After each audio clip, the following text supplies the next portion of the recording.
Bueno, buenas tardes a todos. Esta es la presentación de la lección, me parece que es la lección 9 del programa, sobre objeto y cuantificación de la obligación tributaria, que empezamos a ver en la clase pasada. La idea sería, bueno, repasar algo muy brevemente de lo que hicimos, de lo que vimos la clase pasada. O sea, tres conceptos que son determinación sobre base cierta, determinación sobre base presunta y determinación o estimación objetiva. Y después ver algunos ejemplos y alguna terminología que no alcanzamos a ver en la lección pasada. Esta es materia especialmente importante en el examen. Entonces, por eso es que me voy a detener un poquito en ver ejemplos y en tratar de explicar detenidamente cosas que quizás de la lectura pues se entiendan bien, pero que es más fácil entenderlas con ejemplos. Por favor, interrumpan si algo no está claro o algo les parece que pasé demasiado rápido, porque es materia especialmente importante. Bien, ya habíamos visto los elementos cuantitativos de la obligación tributaria, que son tres: base, tipo, cuota. Habíamos visto que hay tributos fijos o variables, habíamos visto que la base imponible es el primero de esos elementos cuantitativos de la obligación tributaria, que tiene reserva de ley. Esa base puede ser bruta, neta, pecuniaria o no pecuniaria, principal o subsidiaria, complementaria o alternativa. Vimos los métodos de determinación en la legislación española y en la legislación latinoamericana, y en particular en nuestro Código de Normas y Procedimientos Tributarios. Primer concepto que quisiera resaltar: la cierta, esto es la estimación directa, es el método principal. Con esto quiero decir que no se puede pasar a otros métodos porque sí. No se puede pasar a un método diferente de estimación de la obligación tributaria sin fundamentación, sin que el acto administrativo diga por qué me salí de base cierta y me pasé a otro método. Es el método principal. Los otros dos son métodos accesorios. Voy a cerrar la puerta para que me escuchen mejor un momentito. Aquí la lluvia nos está boicoteando.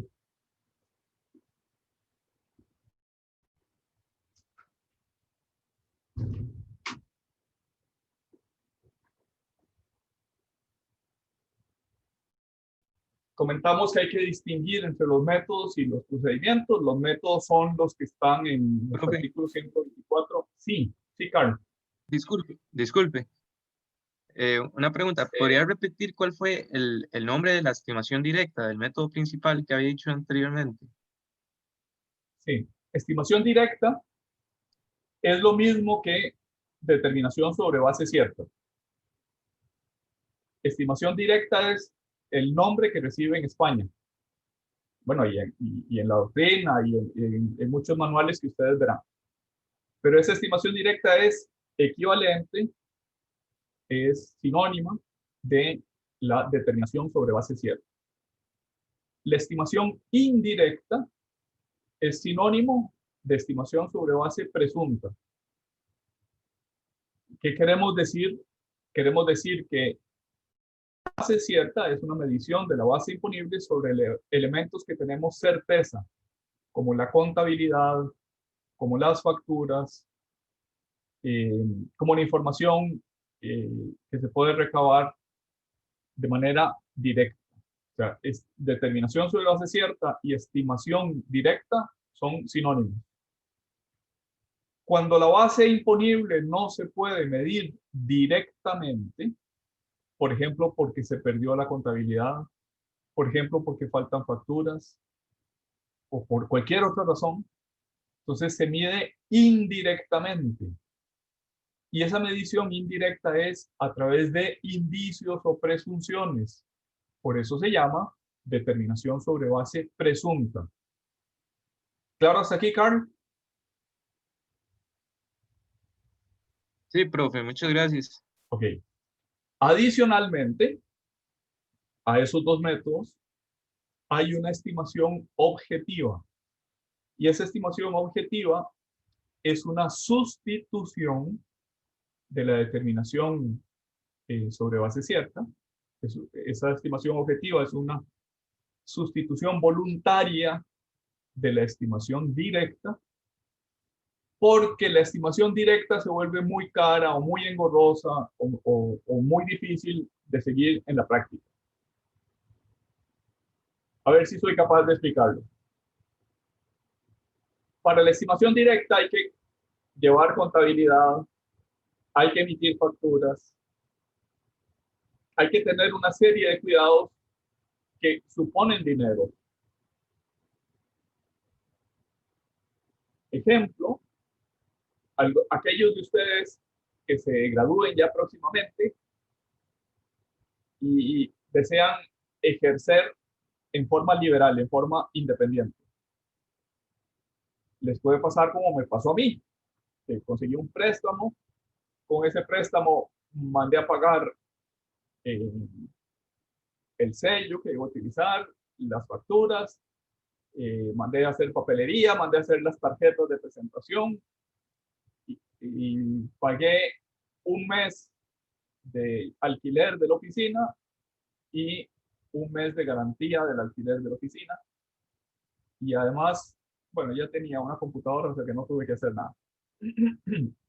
Y en el lugar me permitían hacer copias y hacer impresiones, en el lugar donde yo arrendaba. Y hecho eso, y entregadas las facturas, me senté a esperar a que llegara el primer cliente. Y cuando pasó todo el mes y no llegaba el primer cliente, estaba yo muerto de miedo. Y bueno, dijéramos que para mí era muy caro pagarle un contador que me hiciera la contabilidad. No sabía si iba a poder pagar el segundo mes de alquiler. Yo me la jugué ahí con unos archivos de Excel e hice mi contabilidad, que probablemente no debe haber sido muy buena. Pero para supuestos como ese,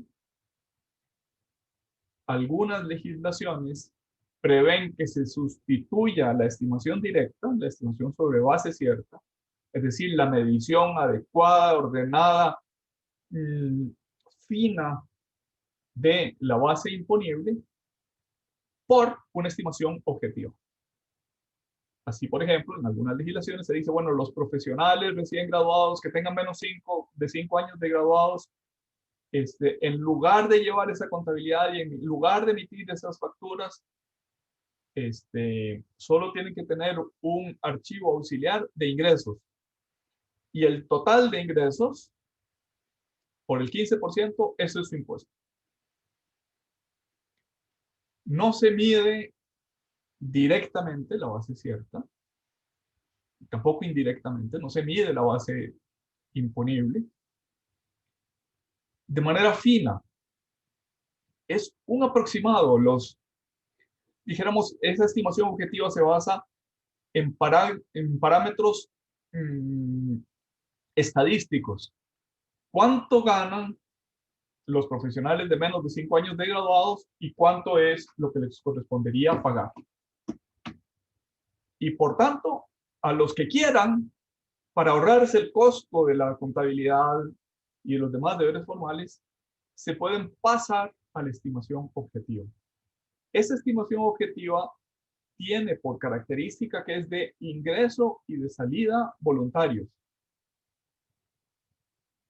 Si yo hago mis números y digo, no, esa estimación objetiva, que maje, termino pagando más que si hago una estimación directa. Le prefiero pagar al contador que me lleve la contabilidad. O aprendo contabilidad y la llevo yo, mi contabilidad. Ya no por el sistema objetivo, sino que voy por la base cierta. ¿Se entiende lo que quise decir? Sí, profe. Sí, sí, se entiende. Nuestro código tributario no tiene entre los métodos que lista en el 124 y 125, no tiene el método de estima objetiva. No está en el código. Pero eso no quiere decir que no exista en Costa Rica. En concreto, los regímenes de tributación simplificada son regímenes de estimación objetiva. Dice ese régimen que está en la ley del impuesto sobre la renta y en la ley del impuesto al valor agregado, dice que la administración podrá para algunos grupos de actividades hacer regímenes de objetiva. Así, por ejemplo, un peluquero, un salón de peluquería o un salón de belleza. Quizás es muy caro para para esas personas que llevan la peluquería o el salón de belleza. Es complicado o es difícil o prefieren que sobre el total de sus compras, ojo, no de sus ingresos, el impuesto a la renta es sobre ingresos, sobre el total de sus compras, las compras de champú, las compras de energía eléctrica, el arrendamiento del local, las compras de jabón de rasurar, las compras de colonia o de fijador, sobre las compras, un porcentaje, con eso pagan el impuesto sobre la renta. Es una estimación objetiva de acceso y salida voluntaria. El peluquero o la estilista pueden sustituir el régimen principal de estimación directa con este régimen de estimación objetiva.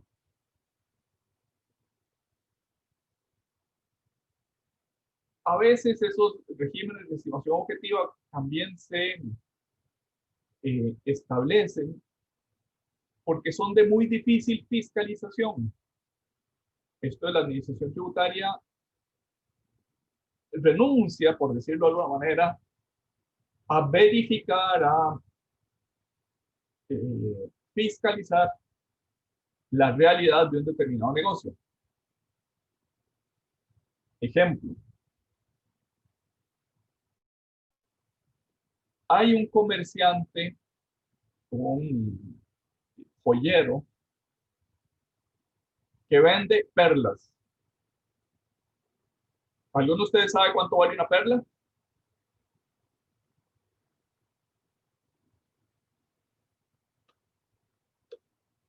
¿Alguno sabe cuánto vale una perla?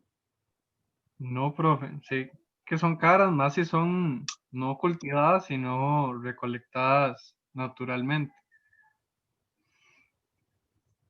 Yo te diría lo siguiente. Pueden ser carísimas, pueden ser caras, pueden ser medio, pueden ser baratas, pueden ser casi regaladas. Y para saber en qué categoría caigo, se necesita tener el ojo experto de un joyero. Y no de cualquier joyero, un especialista en perlas. ¿Qué quiere esto decir? Que es muy difícil para un auditor fiscal saber si esta perla vale 500 colones o vale $5,000. Porque el auditor fiscal no es joyero. Además, sucede que las perlas se venden en algunos mercados. Por ejemplo, en Ámsterdam hay un mercado de perlas, en el sudeste asiático, me parece que en Singapur hay otro mercado importante de perlas, en Japón hay un mercado de perlas. Entonces el joyero se va de viaje y trae una bolsita que la trae en el saco, una bolsita, no sé, de 100 perlas o de 50 perlas, y las trae en el saco. Es decir, es muy fácil que las perlas no pasen por aduana. Entonces no hay factura del que se la vendió, no hay aduana, no hay verificación. Es de muy difícil fiscalización si vendió 10 o 100 perlas en su local. Por tanto, ante esas circunstancias de difícil verificación, la administración tributaria, si está autorizada por la ley, puede establecer un régimen de estimación objetiva. Un comerciante en perlas tendrá un precio objetivo, no quiere decir que haya ninguna transacción que valga eso, de 800 colones por perla. Es de acceso y salida voluntaria. El joyero, si le sirve, se pasa al régimen objetivo. Si no le sirve, se queda en la base cierta o estimación directa. ¿Se entendió qué quise decir con este régimen de estimación objetiva?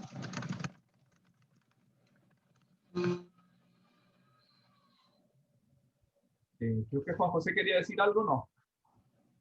No, profe, perdón, pero No. sí quedó todo claro, cualquier cosa.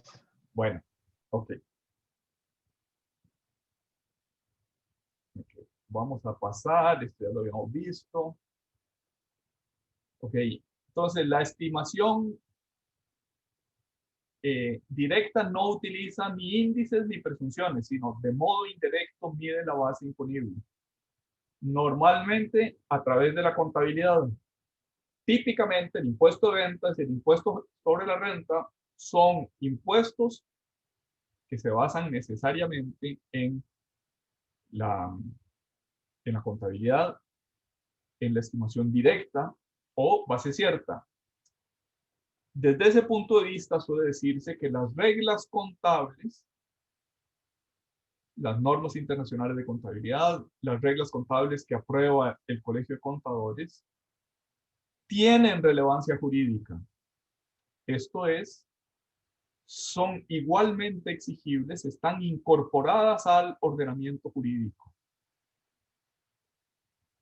Como si fueran una norma, como si fueran parte del reglamento o parte de la ley del impuesto de ventas o de la ley del impuesto sobre la renta.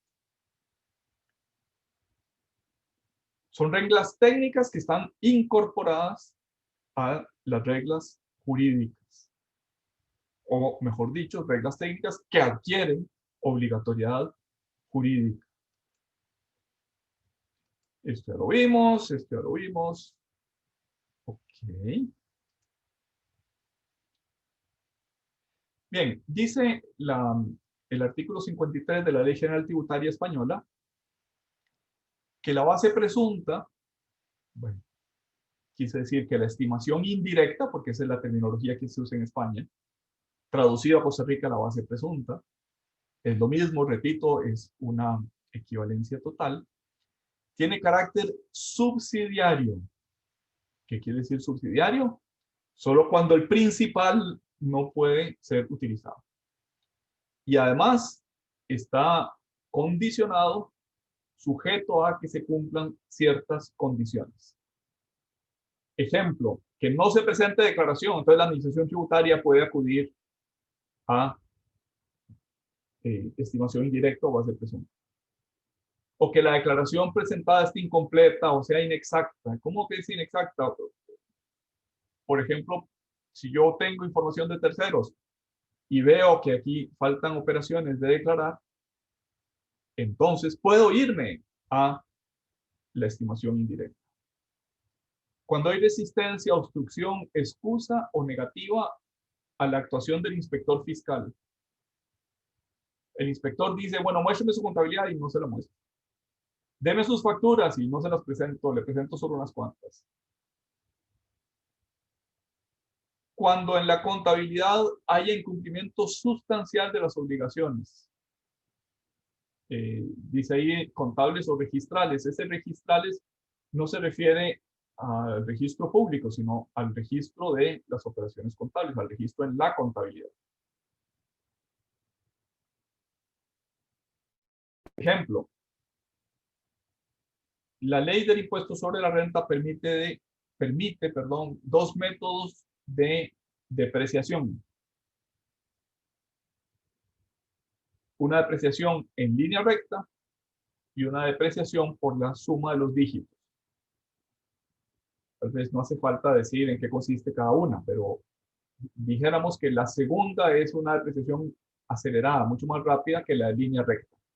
La línea recta tiene un cálculo lineal es decir, todos los años de depreciación. Si un vehículo se deprecia en 10 años, cada año deprecio un décimo. Eso es línea recta. La depreciación por la suma de los dígitos, hay una operación matemática que no voy a explicar aquí, pero permite depreciar más intensamente el primer año, un poco menos el segundo, menos el tercero, y así hasta que terminan los 10 años. Por eso se llama depreciación acelerada, porque al principio tiene un monto mayor de depreciación. Supongamos que yo empecé a depreciar con la suma de los dígitos y después me pasé a línea recta. Eso es un incumplimiento de las obligaciones contables, porque una obligación contable es que escogido un método, tengo que mantenerlo hasta que se acabe la depreciación, hasta que se acabe el valor del bien que estoy depreciando. Eso es una obligación contable. Puede ser que yo viole esa regla contable y me pase de un método a otro. O bien que incumpla obligaciones registrales, es decir, que no registre, que no ponga en la contabilidad alguna operación, típicamente una operación muy grande, quiero decir, con un gran margen que generaría un gran impuesto, la omito, convenientemente no la pongo en mi libro. Entonces puede la administración tributaria, si ve que hay incumplimiento sustancial en la contabilidad, acudir al método de base presunta o estimación indirecta. Y puede acudir también cuando desaparecen los libros, los registros o los justificantes. No necesariamente porque haya mala fe del contribuyente. Pues, puede ser, por ejemplo, ahora que se lleva mucho la contabilidad en archivos digitales, puede ser que caiga un rayo cerca de donde está, dijéramos, el guardada o donde está el repositorio de la contabilidad y se echa a perder. Ya no se puede verificar la contabilidad y por tanto puede la administración tributaria acudir a base presunta. Yo recuerdo que en un caso una empresa que vendía gas al por menor le había comprado a la empresa que vendía gas al por mayor, esta vendía al por mayor a esta que revendía al por menor, y por error, o sea, porque la persona que estaba destruyendo los papeles que sirven de soporte al registro contable, eso se hace cuando esa contabilidad, esos documentos exceden de 5 años, está previsto hacerlo así. Por error, en lugar de destruir las facturas de más de 5 años, incluyó facturas más recientes. No estaban destruidas. Por error de la persona que tenía que destruir esas facturas. Y la administración le hizo una determinación sobre base presunta. ¿Qué dijo la administración tributaria? Bueno, se habían destruido, me parece que las facturas de un trimestre. Este trimestre no tiene usted facturas. Entonces le vamos a aplicar el promedio de los otros 3 trimestres del año. ¿Eso qué es? Es una determinación sobre base presunta. Se presume por parte del auditor de que ese trimestre tuvo el mismo volumen y el mismo margen de utilidad en esas compras. ¿Se entendió o no se entendió? ¿Dudas, preguntas, aclaraciones?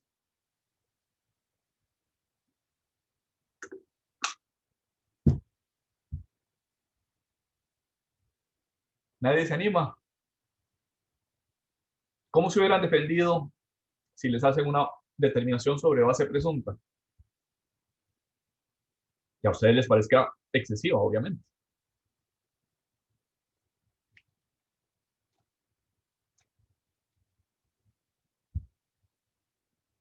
Ánimo, muchachos. Alguno que se anime a batear. Una pregunta más que todo, porque claramente hay una presunción, no hay una verdad real. Sí. Y digamos que yo no era muy ordenado, yo no llevaba facturas, o por alguna eventualidad pues desaparecieron. ¿Se puede usar testigos o ya eso meramente es solamente con un documento físico, digamos, de una factura, de estados de cuenta, son los que me ayudarían a probar realmente el monto?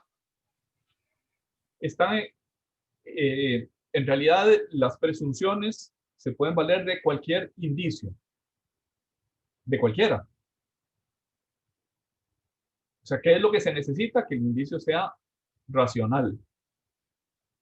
Por ejemplo, dice el artículo 116, que se pueden utilizar como indicios, el volumen del negocio.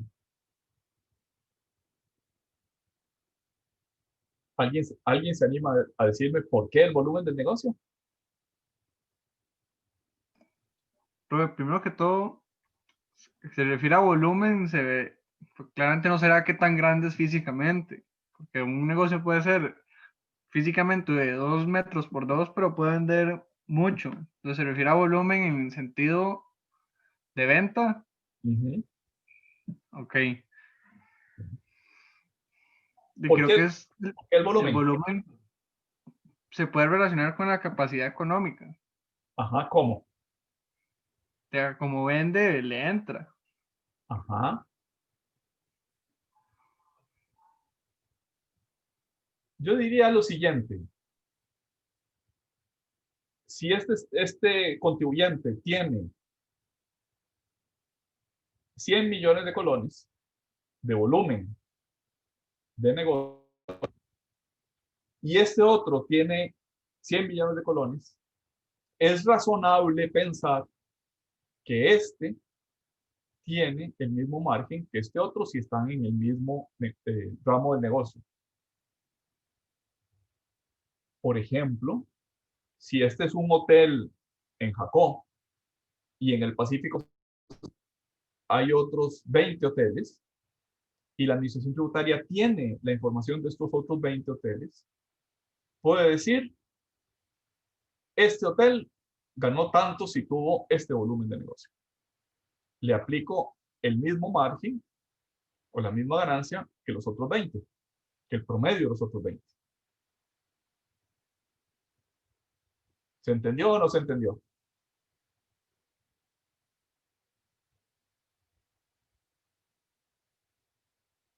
¿Les parece razonable o no les parece razonable lo que acabo de decir?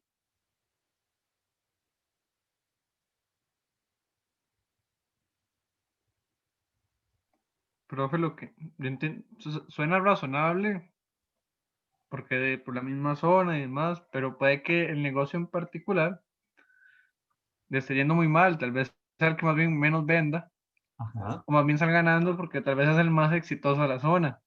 sí, Entonces igual siempre deja un margen ahí de ganancia o pérdida dependiendo para qué, si para la tributación o para la persona. claro, claro. El método de estimación presunta no es tan fino como el método de determinación de base cierta. Por eso es accesorio, por eso es subsidiario, por eso solo se aplica si hay estas circunstancias previstas en la Ley General Tributaria Española y también en nuestro Código de Normas y Procedimientos Tributarios. O sea, solo cuando no puedo ir a la base directa, a la base cierta, por eso puedo ir a la base presunta. Dice el artículo 116, léanlo con detenimiento. Hay como una docena de indicios que pueden utilizarse para hacer estimaciones presuntivas. Profe, Sí. no, respecto a eso, yo siento que en realidad sí es como el método más justo que se podría como ver, porque parte como de una cierta objetividad al comparar ese hotel con otros hoteles, bueno, otra actividad económica de una misma especie y que tienen, digamos, un volumen de ganancias relativamente parecido. Entonces, y no se está tomando únicamente un hotel, sino que son varios. Y como usted decía, promediándolo y así es, y como dentro de la estimación indirecta sería como lo más objetivo que se podría hacer. Y además, quien tiene el deber o la obligación de, de llevar al día todas las facturas y así es el contribuyente. Entonces, también si sufriera como algún, no sé, tal vez que tuviera que pagar menos y fue más, siento que es como, era obligación de él no haber llegado a ese punto. Sí, sí. ¿Se acuerdan el caso que les conté del señor que construyó un hotel con un préstamo y que cuando iba a llegar la administración le traspasó el, el terreno a su prestamista? ¿Se acuerdan? Sí, profe, la clase pasada, si no me equivoco. Sí. Bueno, llegó la administración y le hizo un ajuste presuntivo, diciendo, eh, estos son los precios que aparecen en su página web por 365 días, o sea, precios por noche de hotel por 365 días, por 30 habitaciones. Esos son sus ingresos brutos. Y sus costos, me parece bien los costos que usted declaró.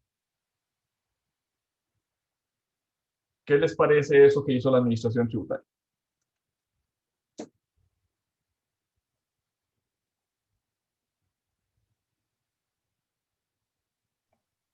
Profe, a mí me parece que ahí está presumiendo que todos los días el hotel siempre estaba lleno. Ajá.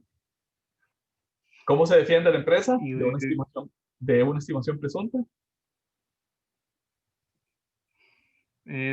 con pruebas, claramente. El punto es determinar en este caso la ocupación que había tenido el hotel promedio. Al Ajá. menos como para decir, si lo va a sacar así, más bien en promedio 10 habitaciones estuvieron ocupadas cada mes, Okay. ¿Cómo pero probas no eso? se me ocurre alguna otra manera. ¿Cómo probas eso que en promedio 10? Tendría que, si fuese ordenado el hotel, tener de facturas, de No, ocupación, era un hotel desordenado. Por eso le hicieron la base presuntiva, porque no tenía su contabilidad, no valía por un carajo. Perdón por el francés. ¿Cómo la pues defiendo? no se me ocurre, Con prueba no se me indirecta. ocurre. Con prueba indirecta. ¿Cuál es el promedio de ocupación de los hoteles en la zona?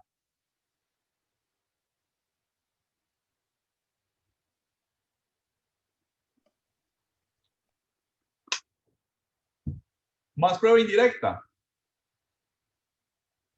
La mayoría de los pagos de los hoteles, hasta un 90%, se hacen con tarjeta de crédito. Solo se hacen en efectivo algunos consumos, por ejemplo, el restaurante, por ejemplo, pues no sé, si hay un espectáculo, se puede pagar en el hotel, se puede pagar en efectivo.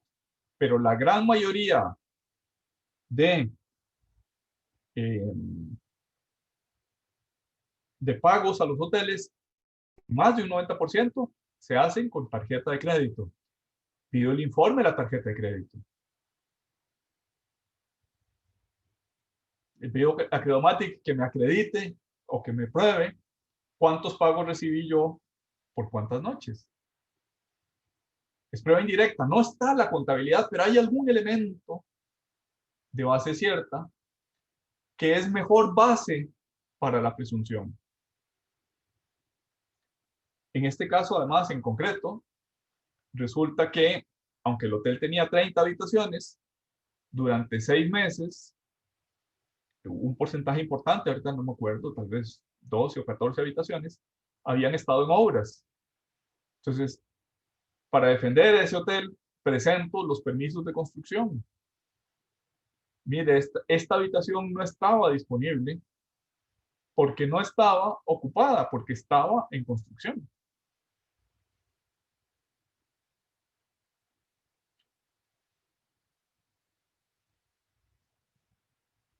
¿Cómo me defiendo de una base presunta?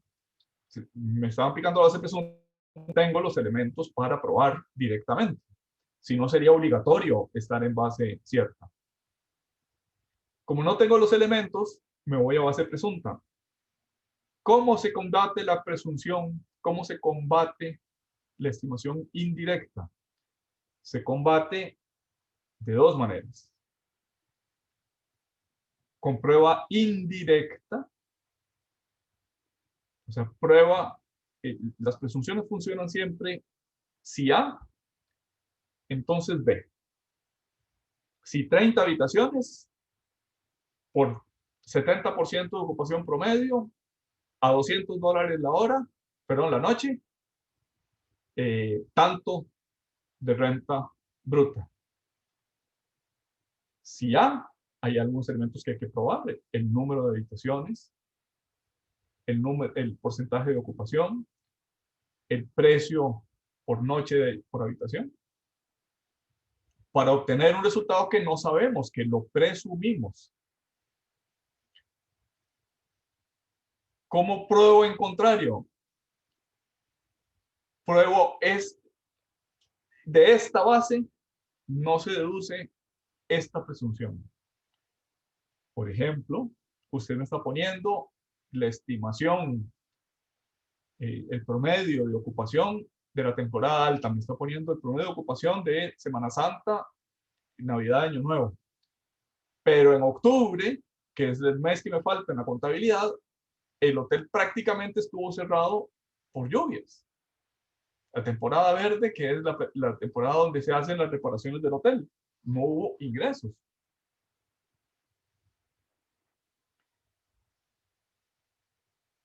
O sea, intento romper el nexo entre el indicio y la conclusión presunta. En la base de la presunción está que cualquier persona racional podría derivar esta consecuencia de este indicio.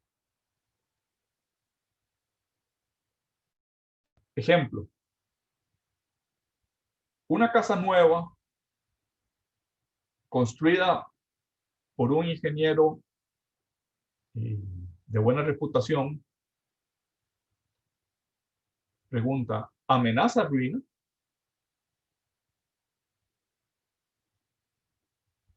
¿Qué opinan ustedes? Alguien que me diga que sí o que no y por qué. Casa nueva, construida por un ingeniero de buena reputación, ¿amenaza ruina o no amenaza ruina?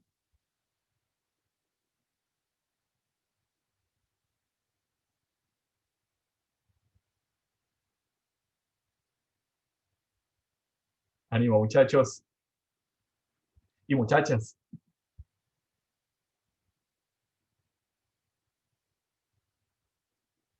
¿Amenaza ruina o no?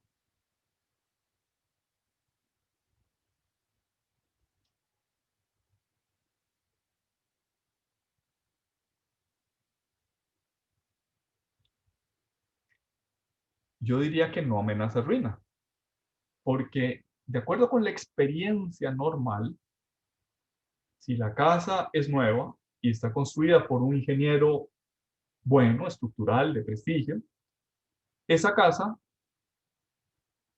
no es que se está cayendo, se va a caer. Ahora, podría suceder que a pesar de que el ingeniero era muy bueno y que usó los materiales adecuados y que la casa está nueva, venga un terremoto y falsee el terreno. O haya un deslavamiento del terreno como ha habido recientemente por lluvias en algunas zonas y falsee el piso. La casa estaba bien construida, el estudio de suelos estaba bien hecho. Lo que pasa es que el suelo se lavó eh, por una condición meteorológica. Pero todo en la actuación del derecho, muchos de los fallos judiciales se basan, al menos en parte, en presunciones. Porque no todo puede ser probado.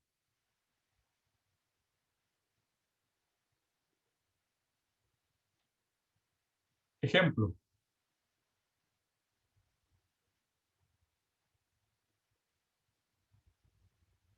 ¿Quién está presente? Digamos que Kevin.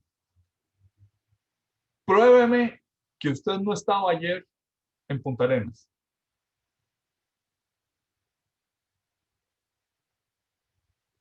¿Qué dice Kevin? ¿Cómo te defenderías de esa afirmación de mi parte? Profe, le mostraría una foto en donde estoy en el volcán Irazú. Ah, bueno, muy bien. Está bien. Con los metadatos de la foto se puede probar que dónde fue tomada y en qué fecha fue tomada. Perfecto. Exactamente. Ok. Te voy a poner otra un poquito más difícil.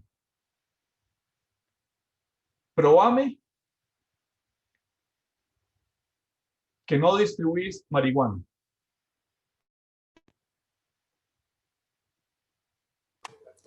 De, podría probarle que no distribuyo marihuana porque tengo un trabajo estable de cierta cantidad de años y que con un ingreso suficiente y no necesito distribuir marihuana. Pues está bien, pero no me probaste que no distribuís marihuana. Sí, profe. Entonces, no, es que no sabría cómo probar eso.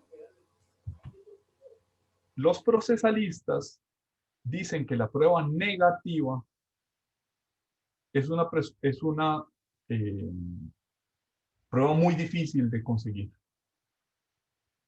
Y por eso, aunque no está estrictamente prohibida la prueba, es una prueba que los procesalistas y los jueces ven con mucho recelo. O sea, algunas pruebas, pruébeme que no estuve en Punta Arenas, ese es fácil, porque tengo una foto con metadatos que dicen que me la tomé en el Irazú. Okay. Siempre cabría alguna opción, ¿verdad? Sí, pero es que usted fue temprano a Punta Arenas y de regreso se fue al Irazú. Y estaba ahí, se levantó a las 5 de la mañana y a las 11 ya estaba en el Irazú. Bueno, algo cabría, pero dijéramos que es una prueba que puede producirse.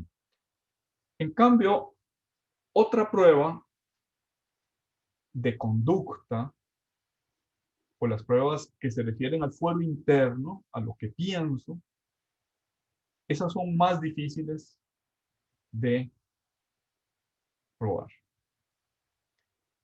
La presunción, de alguna manera, es un relevamiento de pruebas. O sea, en lugar de tener que probar la administración su renta en el hotel del Pacífico era de 1,000, yo presumo, porque su contabilidad estaba mala, presumo, con ese número de habitaciones, con ese porcentaje de ocupación, con esas características del hotel, presumo que su renta es de 1,000. Y por tanto hay una inversión de la carga de la prueba. El que se defiende de la presunción tiene que demostrar que no era 1,000, sino que era otra cantidad. Las pruebas negativas en el nacimiento del derecho procesal fueron particularmente importantes en convertir el derecho en algo científico. En la Edad Media era más o menos frecuente decir, bueno, esta señora, pruébeme que no es bruja, pruébeme que no tiene tratos con el diablo. ¿Y cómo se prueba que yo no tengo tratos con el diablo? ¿Acaso el diablo me va a levantar un acta notarial diciendo, no, declaro y juro? Además, por ser diablo, seguramente su palabra tendría poco peso. Declaro y juro que no tengo tratos con esta señora. El derecho procesal moderno, cuya cuestión principal es la prueba, cuyo tema principal es la prueba, intenta ser científico al acercarse al razonamiento humano. O sea, ¿qué entiende el razonamiento humano? Que es cierto a partir de unas premisas. Ejemplo.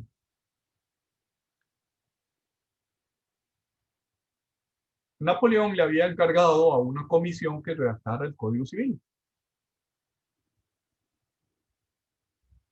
Y además decidió que él no iba a ser meramente pasivo, o sea, no era solo convocó a los sabios, sino que él se metió de cabeza en las reuniones de esa comisión que redactaba el Código Civil. Esos que redactaban el Código Civil, los sabios del derecho civil que tenía Francia en ese momento, le explicaron a Napoleón que Francia se regía por normas muy antiguas, algunas de las cuales venían del derecho romano. Un sistema romano de derecho. Y que en el sistema romano, o en el derecho romano, había una presunción que decía lo siguiente.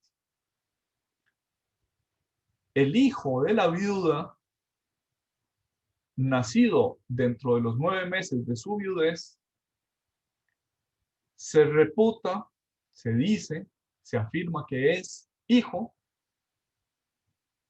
del marido difunto.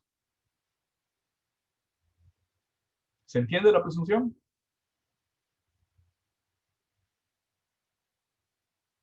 Sí, profe, sí se entiende. Okay. ¿Se puede probar en contrario de esa presunción?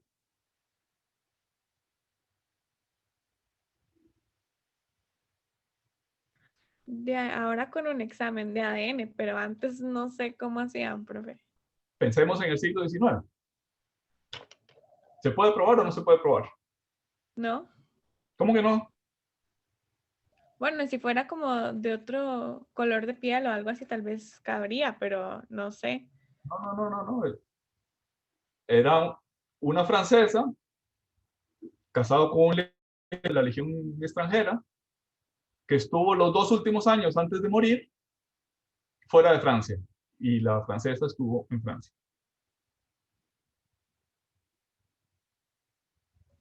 Sí, ya entendí el punto.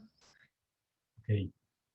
¿Qué es lo que estamos haciendo cuando decimos el legionario no puede ser papá de esta criatura porque estuvo 2 años afuera combatiendo no sé, en Egipto? ¿Qué es lo que estamos haciendo intelectualmente o jurídicamente?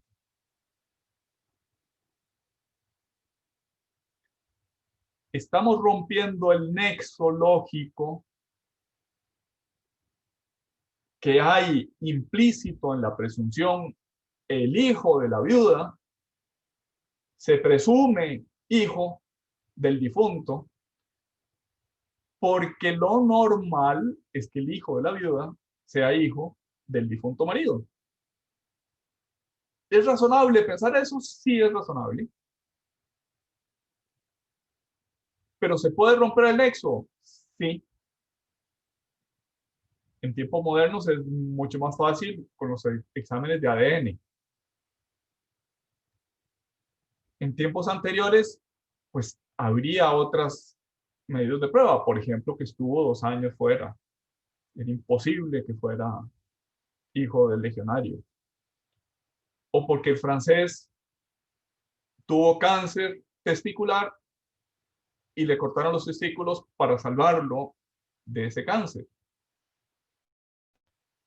Por tanto, no puede ser el padre de esa criatura. También podría ser otra prueba en contrario, es decir, era público y notorio que la señora, sin haberse divorciado, vivía con otra persona. Se puede probar. Entonces, las presunciones en general admiten prueba en contrario. En general. Cuando a Napoleón le dijeron, el derecho romano dice que el hijo de la viuda se reputa hijo del difunto, si nace dentro de los 9 meses siguientes a su fallecimiento, Napoleón dijo, que se incluye en el Código Civil. Y no van a ser 9, sino van a ser 10 meses. Y además, no se admite prueba en contrario. Porque para un francés, ojo la frase, para un francés es más importante saber quién es su tata que saber quién es su tata. ¿Se entiende lo que quise decir o no?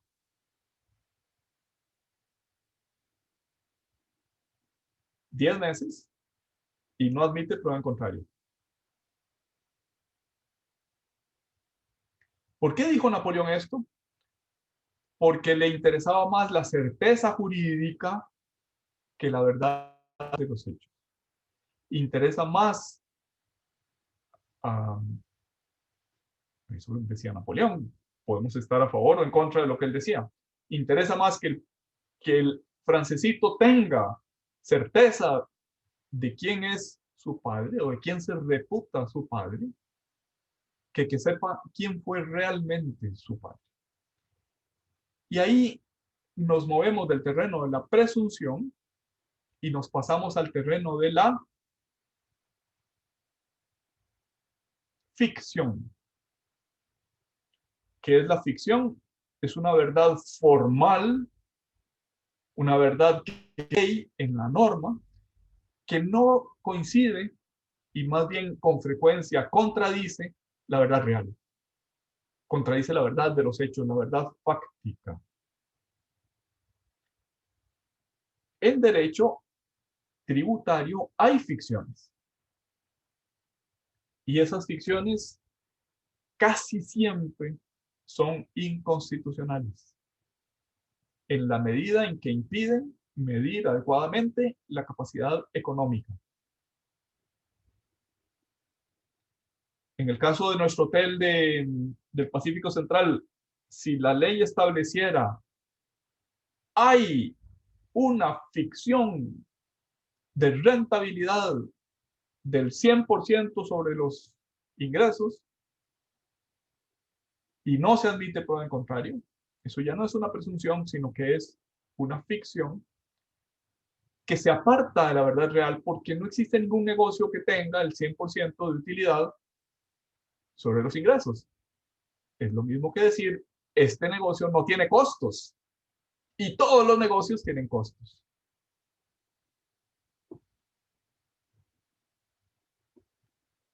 ¿Se entiende lo que quise decir? Sí, profe.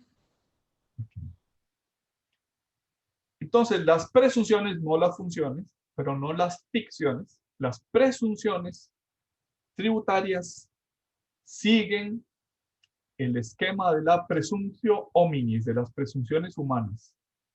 O sea, no las presunciones iuris et de iure, que no admiten prueba en contrario, sino de las presunciones del hombre, o de las presunciones humanas, que se rigen por la conexión entre el indicio y el hecho presunto.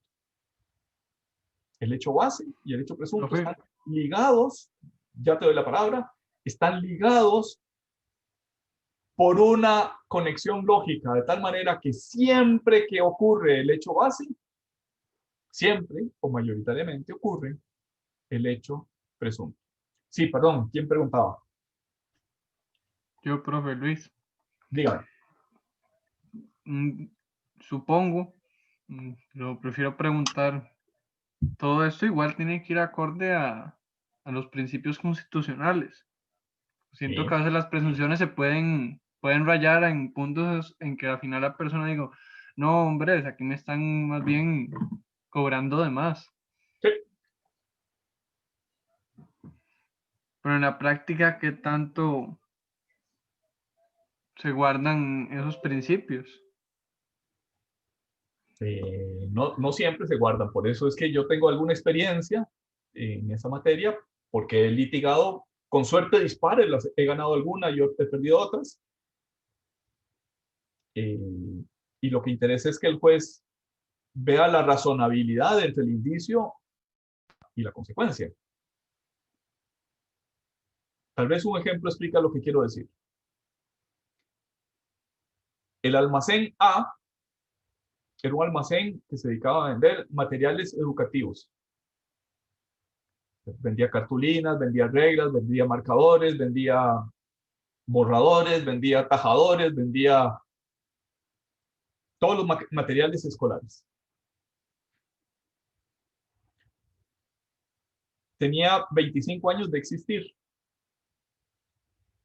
Y resulta que en un almacén de esas características es muy frecuente lo que se llama el robo hormiga. Es decir, que pasa alguien y se cacha un borrador y se lo mete en la bolsa y nadie se da cuenta.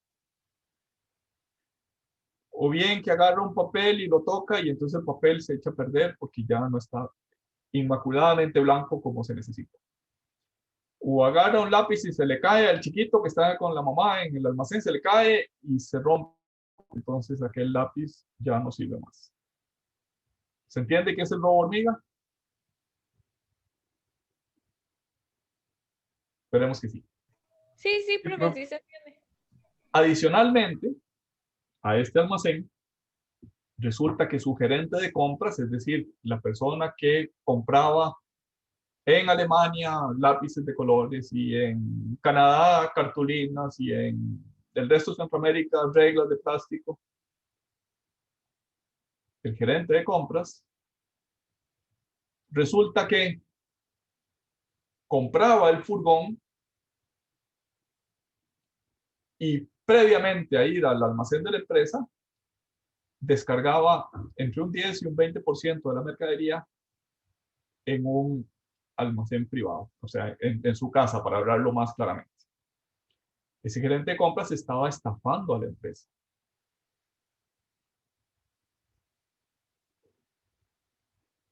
Y además lo empezó a estafar de poquito en poquito, o sea, en lugar de que hacía una gran estafa, pues un 10% menos, un 2% menos y así. Total que en el año, ya no me acuerdo, me parece que era en el 2016, el dueño del negocio se da cuenta y hace un inventario de cuál es la mercadería que tienen. Y se da cuenta de que con hormiga y con esos estafas de su gerente de compras,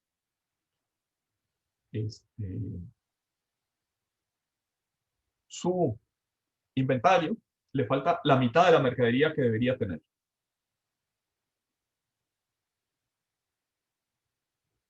Entonces hizo lo que hacen, lo que los contadores llaman hacerle un fierrazo. Según el inventario debía tener mercancías por valor de 1.000.000, tacho el millón y ahora solo tengo mercancías por 500.000, por la mitad. Y esas 500.000 que faltan en el inventario se van al costo, la rebajo de la utilidad del año. ¿Se entendió lo que quise, la operación que hice?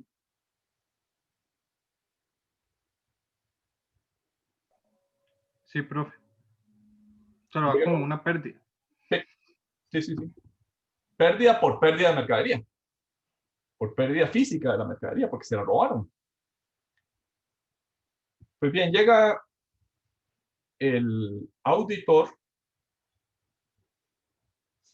fiscal, y ve el fierrazo en la contabilidad y dice, esto no sigue las normas contables. Una baja de inventario no se hace con un fierrazo. Por tanto, le desconozco la contabilidad. Y presumo que usted obtuvo renta de acuerdo con una prueba estadística que es la siguiente. Tomo en cuenta todas las facturas de compra de un mes, de 25 productos, obtuvo un margen de utilidad que, si no recuerdo mal, era del 24%, 25 productos, 24%, y aplico ese margen de utilidad a la totalidad de las compras. Como las compras pasaban por aduanas, o bien tenía información de terceros, digamos, le compraba a la Universal, le compraba a la Alemán, le compraba a distintos almacenes o tiendas de esos productos, el auditor tenía razonablemente bien el dato de las compras. ¿Les parece que está bien hecho o mal hecha la presunción del auditor?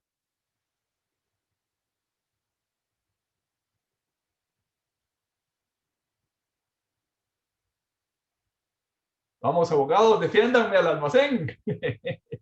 O defiéndanme. Profe, o sea, para a ver si entendí bien, el auditor se basa en los documentos que decía yo compré 100.000 resmas, Sí, por ejemplo.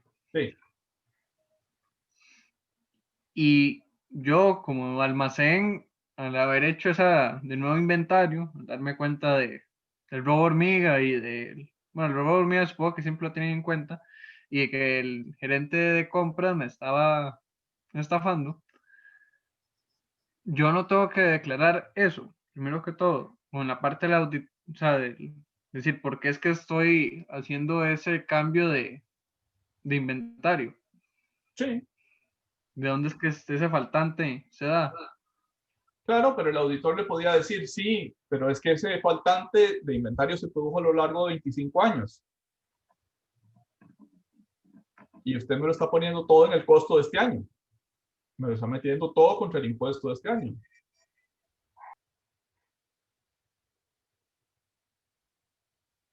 Y eso es lo que dijo el auditor, no se vale. Y creo que tenía razón el auditor, no se vale.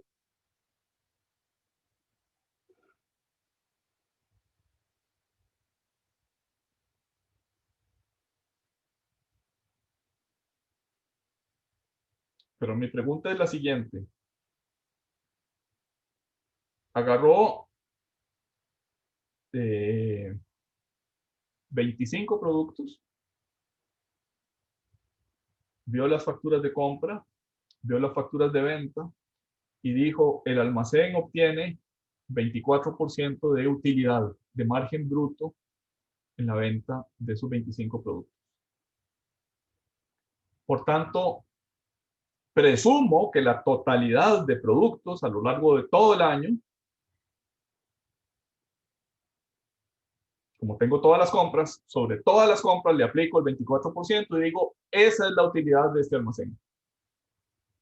Mi pregunta es, ¿esa presunción que hizo el auditor está bien o está mal? Profe, Sí, a mí me surge una duda, digamos, de esos 25 productos, ¿son el total de lo que ellos vendían o solo es como una parte? no, no, es una O muestra. sea, tenían más productos, Sí, es una muestra. tenían otros productos. Sí, Y yo siento que en realidad no, está mal hecho porque puede que haya escogido ciertos productos que él sabe que no se venden tanto, así, para declarar menos. Si, digamos, si lo quiso hacer de esa forma, tuvo que haberlo hecho respecto a todos los productos. bueno, ninguna diferencia estadística se hace sobre la base de todos los productos. Si fueras el abogado del almacén, ¿qué hubieras Pero hecho? para, para defenderlos. ¿Sí? Es que a mí me parece no sé, que no está bien hecho. Hay Ajá. algo que ¿Cómo no, demostras que no está bien hecho? di- mm, no sé, profe, la verdad no sé. Te cuento qué hicimos en ese caso, es un caso real. ¿Te interesa? Es- sí, sí, está bien, profe. Bueno, hicimos dos cosas. Una, le pedimos a un profesor de la Escuela de Estadística de la universidad que dijera si de 25 productos se podía sacar una inferencia válida para los 2.000 productos que tenía el almacén. Y el profesor de estadística dijo, no, para 2.000 productos se necesita que la base, que la muestra, sea al menos de 310 o 300 algo productos. O sea, el perito dijo, esa presunción está mal hecha, está mal construida, la base es insuficiente. ¿Te parece que eso hubiera convencido al juez o no? Sí, sí, sí, ¿Y, yo siento que sí. y qué más hubieras hecho? Eh, y no, Una prueba no muy sé, obvia, profe, una prueba muy obvia. Agarras otros que 25 productos y haces exactamente lo mismo que hizo el auditor y obtenés otra rentabilidad. En este caso, con 25 productos que el dueño almacén sabía que eran perdidosos, exactamente con la misma operación obtuvo pérdida. ¿Para qué haces eso? Porque las pruebas son efectistas. Necesitas convencer al juez de que lo que está haciendo el auditor es falso. Necesitas romper el nexo entre la base, entre el hecho base y el hecho presumido o presunto. ¿Cómo lo rompo? Con otra prueba idéntica, solo que con resultados diferentes. Mire, esta prueba no sirve para un carajo, es lo que le estoy diciendo al juez. Y no sirve para un carajo porque el nexo lógico está roto. Como dice el perito, que dice que para que se hacer esa inferencia estadística se necesitan por lo menos 300 productos. ¿Se entiende qué es lo que quiero decir con presunción y con prueba en contra de la presunción? Prueba indirecta contra la presunción. Profe, bueno, yo sí, pero ahí también yo podría, que haciéndola con 310 productos, o las 300 y pico que decía el perito, hacerlo, o sea, nomás ampliar la muestra, y tal vez me daba que era, tal vez daba tablas, no era ni pérdidas ni ganancias. Ajá. Decirle, vea que al final tampoco, o sea, ya con la muestra que recomienda el perito, no da lo que me decía el auditor. Sí. Sí. Sí, en este caso, digamos, en el caso concreto, no interesaba tanto decir cuánto era el resultado correcto. Solo interesaba decir el resultado que propone el auditor es incorrecto. Creo que me estoy quedando sin batería. Déjenme conectar la computadora. Porque si se cae. Lo que me interesa es que la presunción parte de un hecho base y llega a un hecho presunto porque hay un nexo lógico. Y entonces, al combatir la presunción, puedo hacer dos cosas. De este hecho base no se deriva este hecho presunto por alguna razón. Por ejemplo, porque se cayó la casa porque se falseó el terreno por asuntos meteorológicos.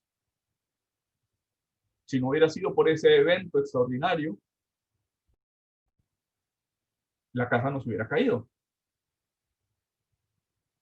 O bien, rompiendo el nexo lógico, como hicimos en el caso de este almacén. De una muestra de 25 no hay nexo lógico que permita llegar a la utilidad de 2000 productos. Okay. Estas son las circunstancias de nuestro código de normas y procedimientos tributarios: que no haya libros de contabilidad o registros, que no haya documentos justificativos, es decir, los documentos que sirven de base para hacer un registro contable, o que la contabilidad sea irregular. La irregularidad quiere decir que no se lleve de acuerdo con las normas contables, o defectuosa, o tenga un atraso superior a los 6 meses. El artículo 81 del Reglamento de Procedimiento Tributario dice que la administración tiene que probar esas circunstancias. No basta afirmar, sino que motivar, tener por ciertas con debida prueba esas causales para irse a la base presunta o estimación indirecta. Hemos venido hablando hasta ahorita de la base imponible. Recuerdan que empezamos diciendo que hay 3 elementos de cuantificación. Está la base, el tipo y la cuota. Generalmente la cuota es la multiplicación de la base por el tipo. Dice el artículo 55 de la Ley General Tributaria Española que el tipo es la cifra o el coeficiente o el porcentaje que se aplica a la base para obtener como resultado la cuota íntegra. Después veremos que en España esta terminología no está en nuestra legislación. Hay distintos tipos de base. un tipo de base es la base liquidable. Y hay distintos tipos de cuota. Un tipo de cuota es la cuota íntegra. Pero paciencia, todavía denme un ratito para llegar. La cifra puede ser una cifra fija. Por ejemplo, en el impuesto a las sociedades. Las sociedades inactivas pagarán medio salario base. Esa cifra es el tipo de gravamen del impuesto a sociedades. O puede ser también un porcentaje en el impuesto sobre el valor agregado, el 13%. El tipo se puede aplicar a cada unidad, a un conjunto de unidades o a un tramo. En el impuesto a los combustibles, por litro de combustible, dijéramos hay un dólar por cada litro de combustible. Bueno, si yo compro uno, $1. Si compro 10, ese conjunto de unidades se le aplica el mismo tipo, 1 por cada litro. Y puede haber lo que se llama tramo en Costa Rica y en otras legislaciones se llama tarifa o escala de tarifas. Ahora veremos, creo que puse un ejemplo aquí. Este ejemplo. ¿Lo tienen a la vista? Sí, profe. Sí. Ok, este es un trabajador independiente que tuvo 9 millones de colones de ingreso en el año. De ingreso bruto. Aplicó, de acuerdo con el artículo 8, inciso S de la Ley del Impuesto sobre la Renta, una deducción única del 25%. ¿Qué es esa deducción única del 25%? Estimación directa, objetiva o indirecta.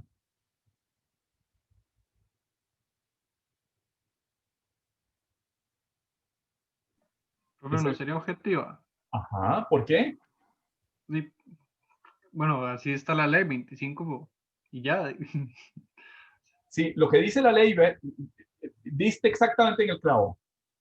Lo que dice la ley es, de la renta bruta yo deduzco los gastos deducibles de los que tenga factura.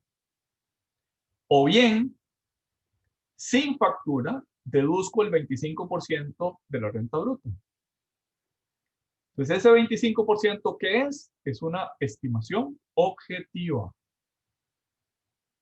Dentro de una estimación general que es sobre base cierta, este elemento es estimación objetiva. Yo puedo, de acceso y salida voluntaria, ¿se acuerdan de ese requisito? Yo puedo decidir o el 25% o si tengo facturas que superan el 25%, aplico las facturas. Ok. Renta 9, gastos deducibles 25, 9 menos el 25%, 6.750.000 colones de renta neta. Esta renta neta es lo que en España llamarían una base liquidable. Viene a continuación, para el año 2019, esto ya cambia todos los años, un grupo de tipos, una escala o tarifa, que es en Costa Rica llamamos tramos, que es desde el primer colón, desde 0 hasta 3.628.000, está exento. Quiere decir que no paga nada. De estos 6, los primeros 3 millones.6 pagan 0. Es un tramo exento. El segundo tramo de 3.628.000 a 5.618.000 paga el 10%. Si yo le aplico a ese tramo el 10%, me da un impuesto a pagar de 179.000 colones. De 5.418.000 a 9.038.000, le aplico el 15%. Como estos 6 son menos que estos 9, resto 6 menos 5.4 y le aplico el 15 y eso me da 199.800 colones. El siguiente tramo, arriba de 9, no aplica, puesto que mi máximo son 6. Y el exceso, el siguiente tramo, por arriba de 18, que le aplicaría el 25, tampoco aplica porque mi renta neta no supera 6.750.000. Pues aplicando este conjunto de tramos, me toca pagar de impuestos sobre la renta 378.800 colones. ¿Está claro qué es el tipo variable? Tipo variable o progresivo, 0, 10, 15, 20, 25%. ¿Se entendió? El tipo progresivo.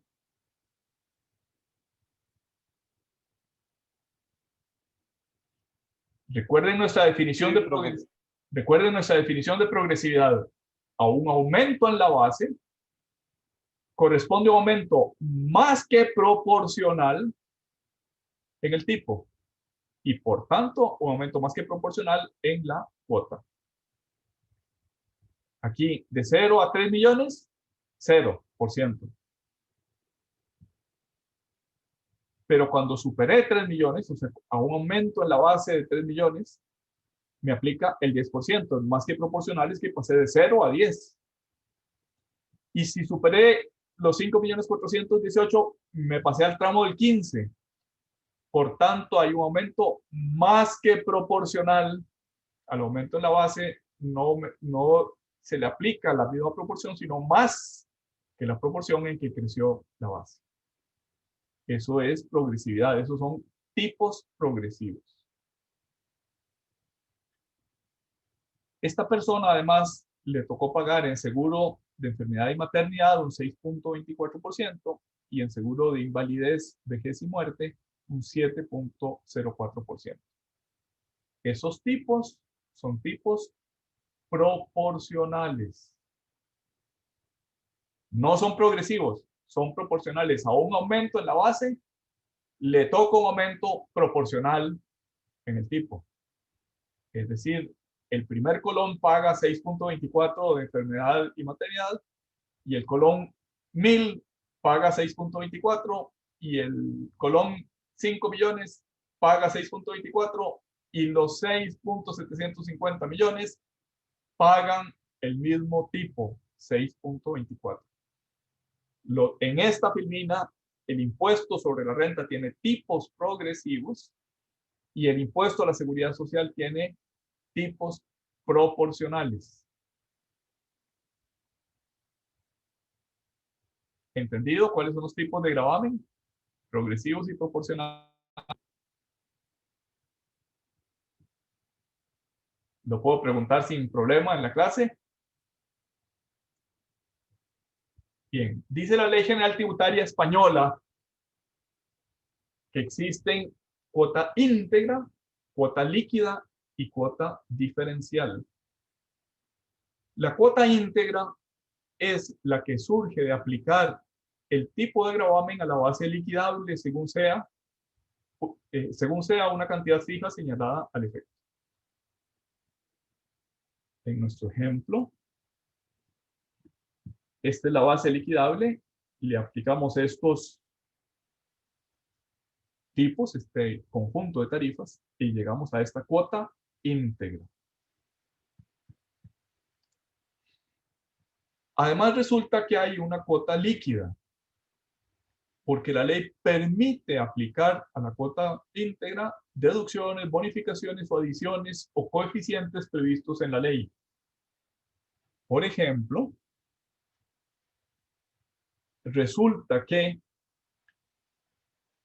en Costa Rica, si yo hago aportes al plan de pensión complementaria, puedo restarlos de la base imponible.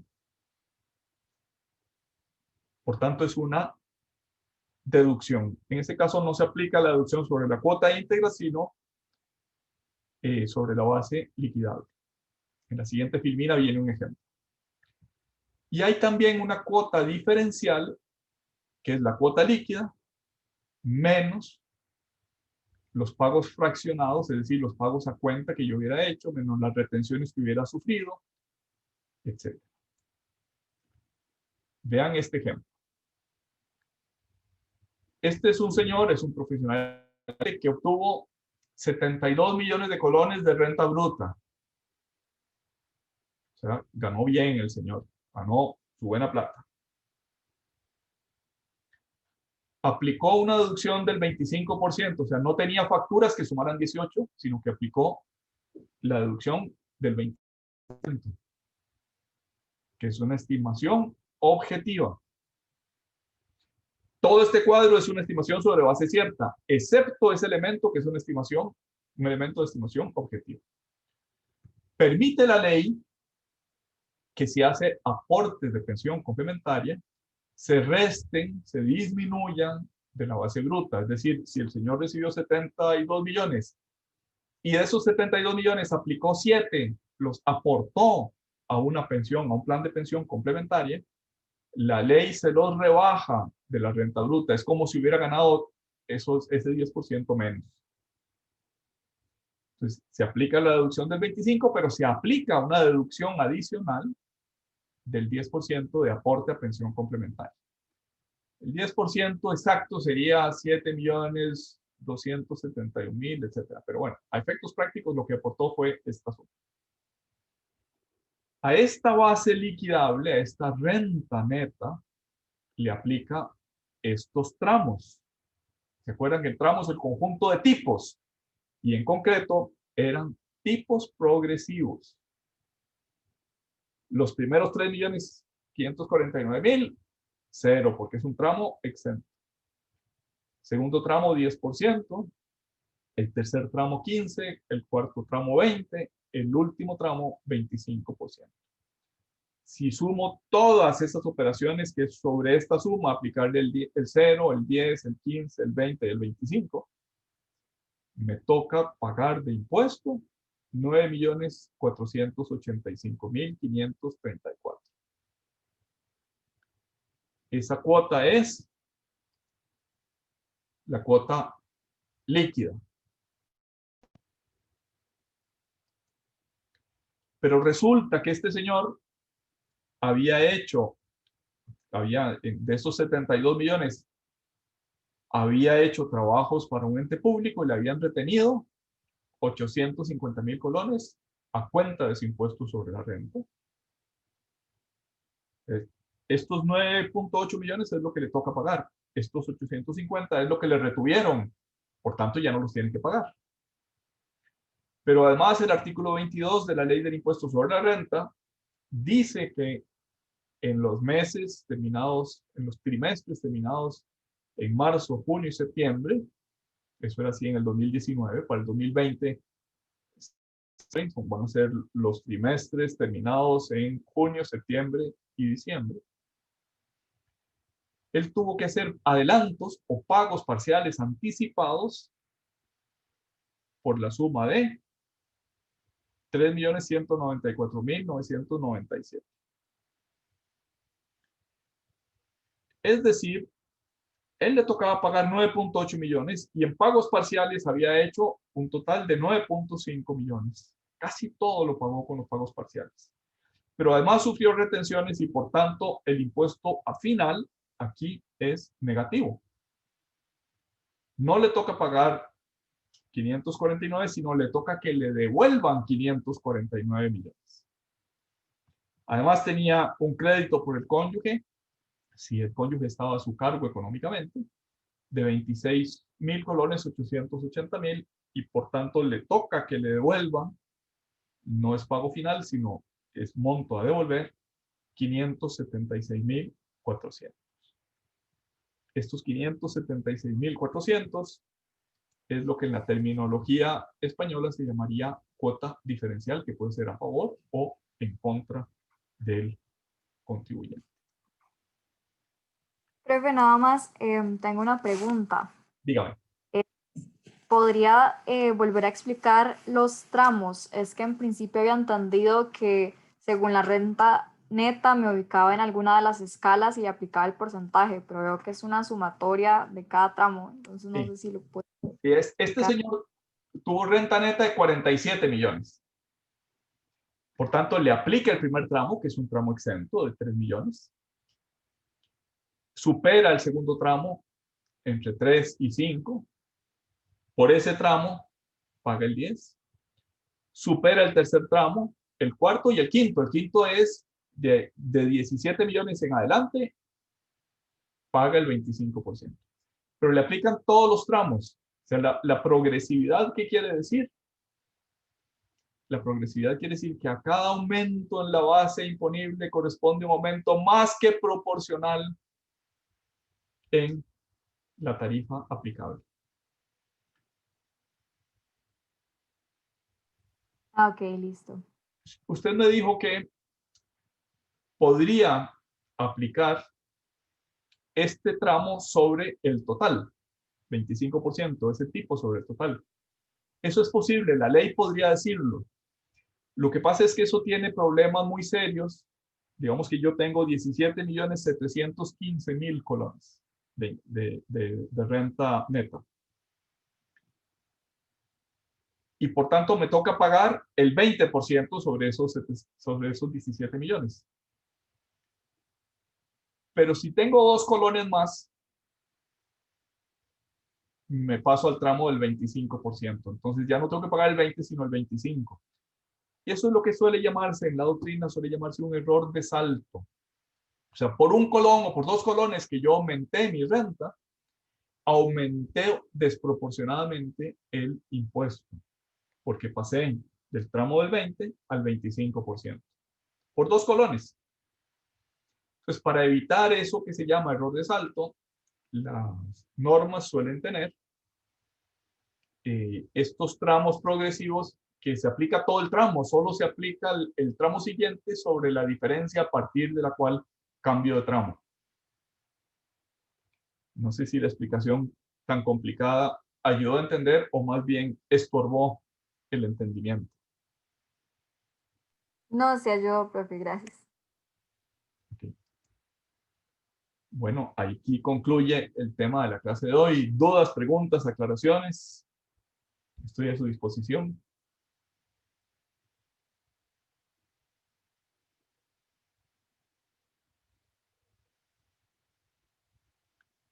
Lo puedo preguntar impunemente en el examen que tendremos ya próximamente.